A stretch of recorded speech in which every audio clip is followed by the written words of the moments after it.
জয় শ্রীকৃষ্ণ, জয় মা একাদশী।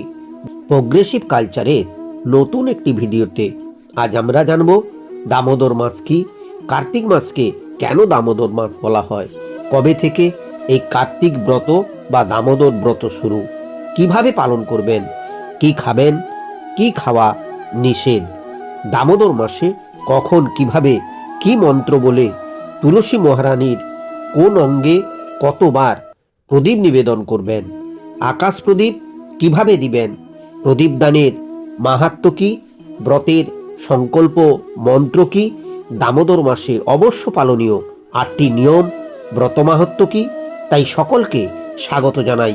কারণ আজকের আলোচনা খুবই শাস্ত্রসম্মত হতে চলেছে, তাই ধৈর্য ধরে মনোযোগ সহকারে শেষ পর্যন্ত ভিডিওটি শ্রবণ করুন। এটা দামোদর মাস, এটা নিয়ম সেবা মাস, এটা উচ্চদার মাস, এটা কার্তিক মাস, এটা মাসের মধ্যে সর্বশ্রেষ্ঠ মাস। আসুন এই মাসে ভগবত পরিমণ্ডল থেকে নিজের বিবেককে জাগ্রত করে একটা প্রতিজ্ঞা করি, এই দেবদুর্লভ ভজনযোগ্য মনুষ্য জন্মে আর একটি মুহূর্ত নষ্ট করব না। আজ হতে নিত্য নিরন্তর চেষ্টা পাবো যাতে ভগবান ভজন হয় এই দেহে, এইটুকু সংকল্প করুন।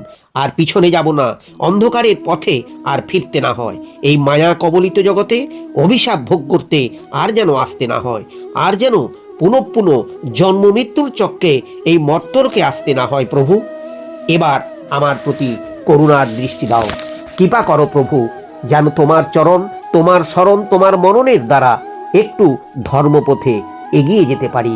এই জন্য এই নিয়ম সেবা মাসে, উচ্চদার মাসে যে কটা দিন বাকি আছে, আসুন আমরা কার্তিক ব্রত, নিয়ম সেবা ব্রত, দামোদর ব্রত পালন করি।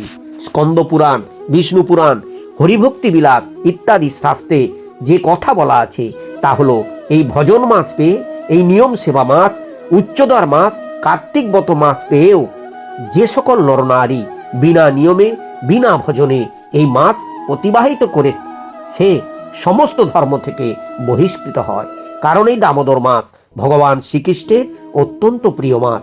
ঠিক যেমন নদীর মধ্যে গঙ্গা, শাস্ত্রের মধ্যে গীতা, আর সেই জন্য অনেক ভক্ত এই মাসের জন্য অপেক্ষা করে থাকেন। কারণ এই দামোদর মাসে আপনি যে কাজ করবেন সেটি সহস্র গুণ ফলব্রত। অর্থাৎ এই দামোদর মাসে আপনি ভালো করলে বা মন্দ যে কার্য করুন না কেন তা 1000 গুণ ফলরূপে আপনার জীবনে ফিরে আসে। এখন আমরা জানব কোন সময়কালকে দামোদর মাস বলে। এর 3টি রূপ আছে। এক, একাদশারম্ভকল্পে দামোদর ব্রত। এই প্রথা অনুযায়ী আশ্বিনের শুক্লপক্ষের দুর্গা একাদশী অর্থাৎ পাশাঙ্কুশা বা পাপাঙ্কুশা একাদশী থেকে শুরু করে কার্তিকের শুক্লপক্ষের একাদশী অর্থাৎ উত্থান একাদশী পর্যন্ত এই ব্রত পালন করা হয়। 2, পৌর্ণমাসারম্ভ কল্পে দামোদর ব্রত। এই প্রথা অনুযায়ী আশ্বিনের কৌমাদী পূর্ণিমা অর্থাৎ কোজাগরীর লক্ষ্মী পূজার দিন থেকে শুরু করে কার্তিক পূর্ণিমা বা ভগবান শ্রীকৃষ্ণের রাসযাত্রা পর্যন্ত এই নিয়ম সভাব্রত পালন করা হয়। 3, তুলার্কারম্ভকল্পে দামোদর ব্রত।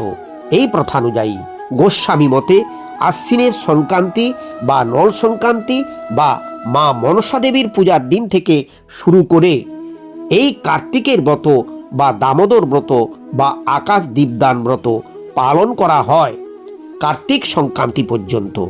আপনি যে কোনো একটি নিয়মে এই ব্রত পালন করতে পারেন, কেননা শ্রী শ্রী রামকৃষ্ণ পরমহংসদেব বলেছেন, যত মত তত পথ। তবে আপনি এই ব্রত অবশ্যই পালন করুন। এখন আমরা জানব কিভাবে বাড়িতে বসে খুব সহজেই এই ব্রত আমরা পালন করব। এই ব্রত পালনের বহুবিধ নিয়মের মধ্যে হরিভক্তি বিলাসে উল্লেখিত 8টি নিয়ম হল প্রাতঃস্নানম, সংকল্পম, তিলক ধারণম, তুলসী সেবনম, মঙ্গল আরত্রিকম, হরি জাগরণম, দীপদানম এবং উদ্যাপনম বা উদযাপন। এই 8টি পদ্ধতি মেনে আমরা যদি ব্রত করি তার ফল সহস্র গুণ লাভ করা যায়। এই দামোদর মাসে অবশ্যই ব্রহ্ম মুহূর্তে অর্থাৎ সূর্যোদয়ের 1 ঘন্টা 36 মিনিট পূর্বে বিছানা ত্যাগ করুন। এবং প্রাতঃস্নানপূর্বক দামোদর ব্রতে সংকল্প মন্ত্র পাঠ করুন। কার্তিকেয়ং করিষ্যামি প্রাতঃস্নানং জলার্দনম পিত্যর্থং তব দেবেশ দামোদর মহাসহ। যে কোনো ব্রতের সংকল্প ছাড়া ব্রতের সম্পূর্ণ ফল লাভ হয় না। এরপর ভগবানের প্রীতির জন্য আপনি মাটি বা চন্দনের তিলক ধারণ করুন, আর লজ্জা লাগলে অন্তত পক্ষে জল তিলক ধারণ করুন। এরপর তুলসী সেবা অর্থাৎ তুলসী গাছে জলদান করা, তুলসী দেবীর উদ্দেশ্যে দীপদান করা এবং তুলসী দেবীর মঙ্গল আরতি করা। তুলসী দেবীর চরণে 4 বার, নাভিমূলে 2 বার, মুখমণ্ডলে 3 বার, সর্বাঙ্গে 7 বার, মোট 16 বার ঘড়ির কাঁটার দিকে আপনি আরত্রিক করবেন। 16 কলা আপনার পূর্ণ ফল প্রাপ্তির জন্য। এবং শেষে অবশ্যই হরে কৃষ্ণ মহামন্ত্র নামক করতে করতে তুলসী মাতাকে প্রদক্ষিণ করুন।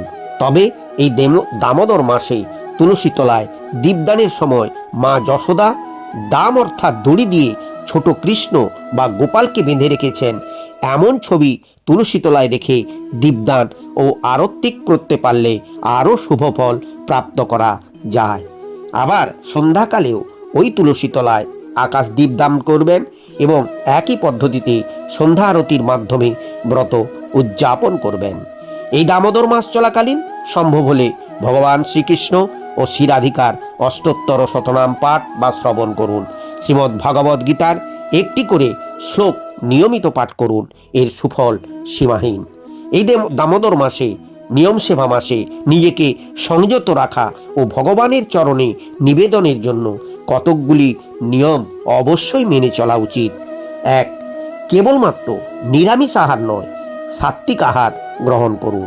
যে সমস্ত খাবার গ্রহণ করলে দেহ মনে কোনো প্রকার উগ্রতা, রাগ, ক্ষোভ, লোভ, বিদ্বেষ, ঘৃণা ইত্যাদি আচরণ থেকে বিরত থাকা যায়, সংযত থাকা যায়, সংযম পালন করা যায়, সে সমস্ত আহার গ্রহণ করুন।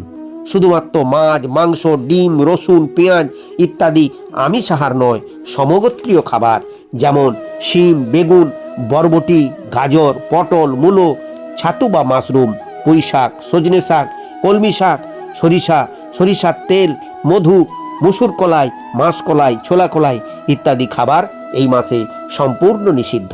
কারণ এটা আমার কোনো কথা নয়, পদ্মপুরাণে ব্রহ্মা নারদ সংবাদে উল্লেখ রয়েছে যে স্বয়ং ব্রহ্মা বলেছেন এই দামোদর ব্রত চলাকালীন সময়ে এই সমস্ত আহার গ্রহণ করলে তাকে 1 কল্প নরক যন্ত্রণা ভোগ করতে হয়।